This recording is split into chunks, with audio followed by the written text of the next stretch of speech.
नमस्कार. महाराष्ट्र शासनाकडून एक मोठी आणि चांगली बातमी आहे. ज्यांना सरकारी नोकरी हवी आहे त्यांच्यासाठी धर्मादाय आयुक्त कार्यालयात एक मोठी भरती जाहीर झाली आहे. ही एक जबरदस्त संधी आहे. चला तर मग याबद्दल सगळी माहिती सविस्तरपणे जाणून घेऊया. आणि आकडा बघा, तब्बल 189 जागांसाठी ही भरती होणार आहे. हो, तुम्ही बरोबर ऐकलं, 189 पदं. सरकारी नोकरी मिळवण्यासाठी ही खरंच एक मोठी संधी आहे आणि अर्ज प्रक्रिया सुद्धा आता सुरू झालेली आहे. तर मग प्रश्न असा आहे की या 179 जागांमध्ये नेमकी कोणती पदं आहेत आणि कोणत्या पदासाठी किती जागा आहेत? चला लगेच पाहूया. या भरतीचं एक मोठं वैशिष्ट्य म्हणजे इथे वेगवेगळ्या प्रकारची पदं आहेत. बघा, निरीक्षकांच्या सर्वाधिक म्हणजे तब्बल 121 जागा आहेत. याशिवाय वरिष्ठ लिपिकासाठी 31 जागा, लघुलेखक पदासाठी 24 आणि विधी सहाय्यकासाठी 3 जागा आहेत. म्हणजे वेगवेगळ्या शैक्षणिक पार्श्वभूमीच्या उमेदवारांना इथे नक्कीच संधी मिळणार आहे. ठीक आहे, पदं तर कळली. पण आता काही महत्त्वाचे प्रश्न, जसं की पात्रता काय लागेल, वयाची अट काय आहे आणि सगळ्यात महत्त्वाचं, पगार किती मिळणार. अर्ज करण्याआधी हे सगळं जाणून घेणं खूप महत्त्वाचं आहे. शैक्षणिक पात्रतेच्या बाबतीत इथे बरीच मोकळीक आहे. काही पदांसाठी फक्त 10वी पास असलं तरी चालेल, तर निरीक्षक पदासारख्या जागांसाठी तुमच्याकडे पदवी असणं आवश्यक आहे. आणि हो, वरिष्ठ लिपिक आणि लघुलेखक या पदांसाठी टायपिंगचं ज्ञान असणं बंधनकारक आहे. आता वयोमर्यादेबद्दल बोलूया. सर्वसाधारण प्रवर्गासाठी वयोमर्यादा 18 ते 38 वर्षे आहे. आणि एक चांगली गोष्ट म्हणजे शासकीय नियमांनुसार राखीव प्रवर्गातील उमेदवारांसाठी वयात सवलत सुद्धा लागू असणार आहे.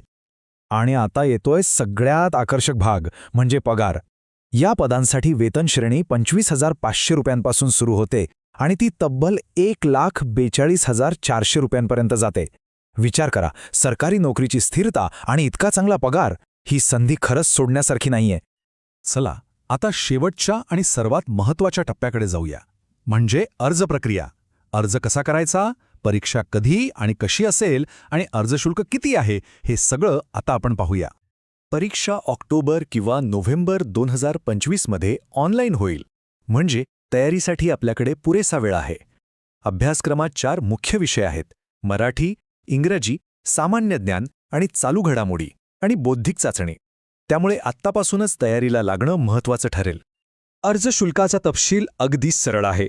खुल्या प्रवर्गातील उमेदवारांसाठी 1,000 रुपये, तर राखीव प्रवर्गातील उमेदवारांसाठी 900 रुपये शुल्क आहे. ही तारीख सगळ्यांनी लक्षात ठेवा.